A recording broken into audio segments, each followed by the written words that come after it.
the studios in Laurel Township, New Jersey, this is Moron Sports Radio.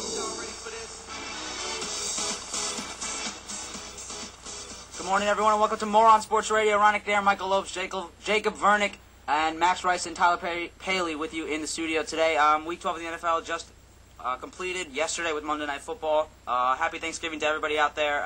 Some traditional Thanksgiving games were played. Detroit and Dallas played. Both of them lost. The first game we're going to start out with is New England and Detroit. New England defeats Detroit 45-24. Jacob, we all saw this coming. Yeah, I mean, Detroit did put up a fight, though. I mean, they had the lead at the half, but they went on to give up 35 points in the second half, and they completely blew it. But they proved that even without Javi Betts, that team still has a future. They really do. If they had Stafford, I think they could potentially be like a 7-9, 6-10 team, I don't know. and not that 3-13 team they are right now. I think Stafford's a lot better than Sean Hill is, and I think that Detroit does have a future. I think that they proved that after putting up a fight against the Pats. I think Morris ran for 55 yards, 2 touchdowns. I mean, there's no question that the running game there's no room for improvement in Dallas. I mean, Detroit. I'm sorry, not Dallas. There is room for improvement there. They're a good team. Stafford's just got to get more durable, obviously, and you can't get injured every week you play. 4 touchdowns for Brady. Everything went for the Patriots, and I mean 9-2. They're taking on the Jets. Monday Night Football. It's going to be a big game of the week. Yeah, the big story in the game, Alfonso Smith just got beat on every single play. That deep pass, Deion Branch, Alfonso Smith was covering him. All the big plays and the missed tackles of the game, all were because of Alfonso Smith. Okay. So they could use a little help on the corners, but other than that, their D-line is one of the best I've ever seen with Van den Bosch and Ndamukong Suh. That's good kicker, brother. Amazing. Very good. Next game, New Orleans defeats Dallas in a game where New Orleans was leading 20-6 at the half. They beat them 30-27 for the final. Dallas comes back at the end. They missed the long field goal. I don't remember how long it was exactly. I think it was like 57 yards. 50, yeah, something around there. All right, and he missed the field goal, and subsequently New Orleans gets the win. Dallas looked pretty good in the comeback towards the second half, scoring 21 points. Miles Austin had 1 rush for 60 yards and a touchdown. In the end round. Yeah, and there's not really much you could say. I mean, the Cowboys, I think they've been a lot better under Jason Garrett than they were on Wade Phillips, obviously. And the Saints, Drew Brees, 352 passing yards. I mean, they look pretty good, too, offensively. They definitely did look good, and Dallas is definitely not a great team. And New Orleans had a tough time beating them. And that's why I have the Falcons beating them in the NFC South this year over New Orleans. I still think they can be a wild card contender. They can be. Oh, I'm not saying that they won't be. If the season ended today, they'd be in the wild card. Yeah, and I'm not saying that they won't be a wild card contender. I'm just saying they're not going to win the South. I think the Falcons are going to win that. The Falcons, they've been very good. They've been terrific this year. Yeah, we can go into the next game from the Falcons. The Falcons defeat the Green Bay Packers in a thriller. 9 seconds left. They get the game-winning field goal from Matt Bryant. 20-17 over the Green Bay Packers. The Packers now 7-4, I believe. Lois, what do you think? Yeah, the Falcons did put up a good fight against the Packers. I thought the Packers were going to win, but I guess not. Because the Falcons proved that they're one of the best teams. With what's their record? They're now 9-2, yeah. Tied with the best record in the NFL. Best record. Michael Turner proved that he is going to be a leader on the team. Yeah, 110 rushing yards for that guy. Yes. Yeah, and Matt Ryan went 20 for 24. They have a great offensive game. Matt Ryan didn't necessarily pass for a lot of yards, but he completed almost all of his passes. Yeah, he passed 20 for 24. Yeah, but under 200 yards. But under 200. But still, that's efficient. It's efficiency. That's exactly. If you got a player like Michael Turner on the backfield, that's not a problem. Right. You don't have to go for a long pass. They're smart. They've got a solid team. They really do. Yeah. Their Roddy defense, White didn't have a great game at all. No, you can't really name many players on their defense because they're not standouts. No. But they're doing what they need to do. Yeah, they're a good team. Exactly. They work together. They're not the team of superstars, like the Bengals, something like that. And they have a young offense and defense, so they have a lot of potential in the future. They definitely do, and they're having a good year this year. So there's always room for improvement. Yep, definitely. Young quarterback too. Yeah, very. Yeah. Next game, Houston defeats Tennessee in a blowout, 20-0. But that's not the big story. Andre Johnson in a fight with Cortland Finnegan.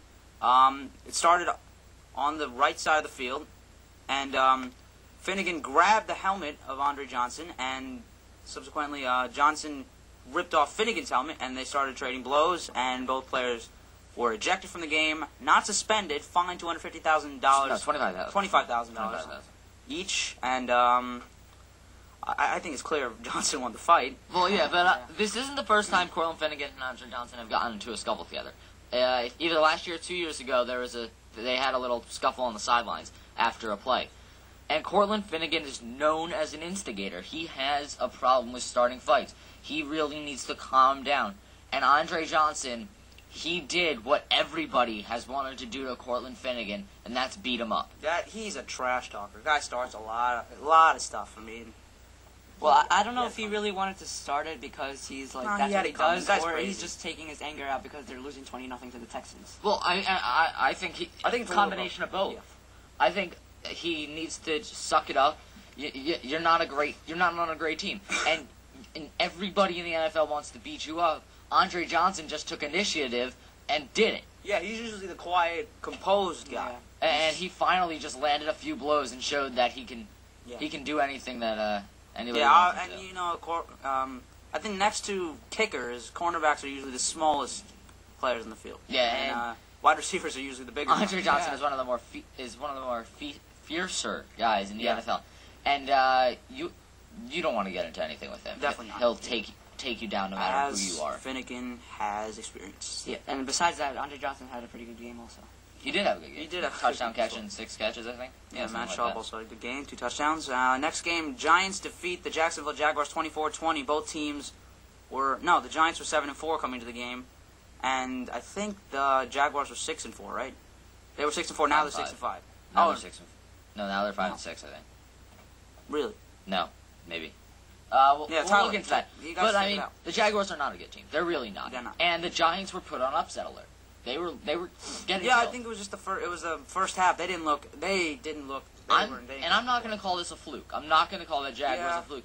I think the Giants 2 weeks ago might have been called the best team in the NFL. Yeah, prior to that Eagles. But then they lose to the Eagles, and then they almost lose to the Jaguars. I mean, that, in my mind, has almost taken them out of the wild card for me. Really? Yeah, I think that how bad Eli has played in the past 2 weeks is just putting them on on a scale of anything can happen, and if anything can go right. So I'm not saying I think everything for the next 5 weeks. I think everything for the Giants is either going to go really right, or I think everything's going to fall off and everything's going to go wrong for them. There's no denying that their defense is one of the best in the league. Yeah. I know. They're I think third in rushing yards per game. Third in rushing, and like fourth in passing. That is really good. I think they're considered the best defense in the NFL, but they have no offense to go with it. It's just their receiving core, I think. Yeah, to the receivers. I mean, the running game has been really good. Bradshaw and Jacobs have both had pretty good seasons. Mixing them both up, they're very different types of backs. And Nix is. I think Smith is coming back next week, and Nix comes back the week after. Yeah. And they need both of those guys. They do. They're nothing without Hakeem Nicks, though, in my opinion. Yes. Hakeem Nicks' main target is Hakeem Nicks. He's definitely their big playmaker. You can't just pass to Derek Hagan and Kevin Boss. You can't live with Boss, yeah. He's a good target, but he can't catch the ball. He's going to have to work it in with Mario Manningham also. Mario Manningham did pretty well. Which he has. He's been trying to, but Eli's not the best quarterback. Yeah, but I mean, it's just the second half. I'm going to say this again. The defense really came alive, and the first half they couldn't stop the run at all. Jones, Drew, and Jennings were both just running straight up the middle, and they had gaps, 10, 15 yards every single play. And Jones, Drew had a great game despite the injury. All right, we can move on to the next game. Philadelphia and Chicago. Chicago wins 31-26.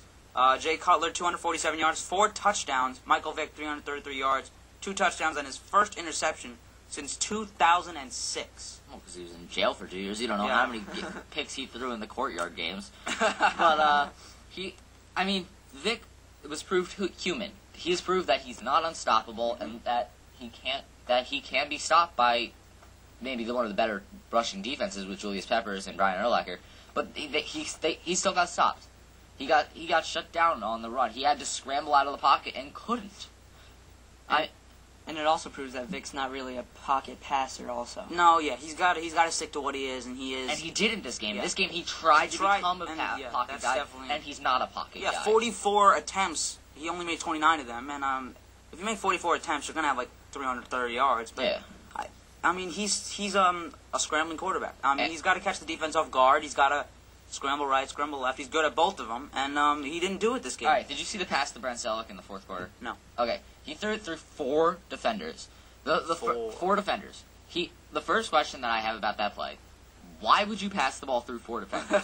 Selleck still made the great catch, but what is he thinking? You need a touchdown, and I'm like, oh God, I assumed the ball was picked because I didn't see it on the ground. Yeah. And then you see Selleck standing in the end zone with it, and it's just, and it could be one of the plays of the year. If you throw a ball through one guy on the left, one guy on the right, one guy in front, one guy in back, and you can still make a play, that's a high quality play. I think that Mike Thomas play. The Hail Mary, yeah. That's an SB. That's going to win an SB. Couple of stuff. That's good. All right, the next game, Pittsburgh and Buffalo. Pittsburgh wins in overtime, 19-16. It was a really traumatic game for the Buffalo Bills.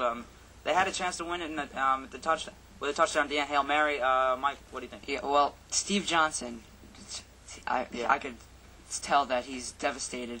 He's in the NFL. He cannot make that mistake. You're in the end zone. You have a chance to win for his team, and it just slipped out.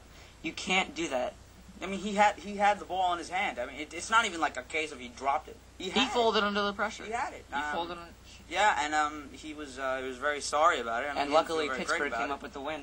Yeah, Pittsburgh should have easily won this game. And they went into overtime, and they deserved to lose. Yeah, they were winning 13-0 at the half, and I mean, letting a team like the Buffalo Bills come back is not acceptable if you're the Steelers. Yeah, and they were also being called one of the best teams in the AFC. I'm going to stick with the Jets and the Patriots, though. I'm going to say the Patriots, not the Jets. Yeah, I know, but they're both 9-2 right now, right? Yeah. Yeah, but I still think that this week.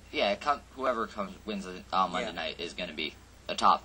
But I still think the Pittsburgh Steelers are not who we thought they were.